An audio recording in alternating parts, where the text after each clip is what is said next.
Президентская форма правления позволит контролировать направленные на развитие страны реформы. Такая модель госуправления не принижение прав человека или ограничение свободы слова и не попытка установить власть над законодательной и судебной ветвями, сказал во время инаугурации глава государства Садыр Джапаров. Президенттик башкаруу, адам укугун басынтуу, сөз жана ой эркиндигин чектөө дегендик эмес. Саясий партияларды ооздуктап, эл өкүлчүлүгү болгон парламентти жана сот бийлигин көз каранды бийлик бутагына айландыруу дегендикке жатпайт. Тар, өзүмчүл кызыкчылык үчүн элибиздин байлыгын тоноп, уул кыздарын кордоого аракет жасаган жеке басарлык, үй бүлөлүк башкаруу эмнеге алып келерин, аягы эмне менен бүтөөрүн жакшы билебиз.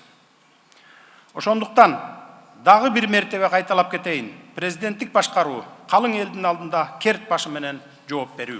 Ошону менен бирге президенттик башкаруу өлкөнүн өнүгүшүнө багытталган саясий, экономикалык программалардын, өкмөттүн алдына коюлган жана башка иш-чаралардын үстүнөн бекем көзөмөлдү.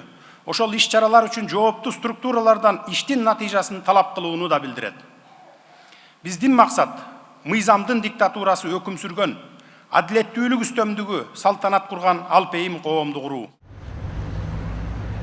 Перед главой государства сейчас стоит задача решить накопившиеся за долгие годы проблемы. А президентская форма правления позволит требовать эффективного выполнения поставленных перед госорганами задач. Конечно, он имеет много прав, но еще больше обязанность перед народом, перед государством и перед законом. Президенты на ничего не отвечали. Только, значит, когда было недостатки правления, они всегда заменили правительство, то есть премьер-министра.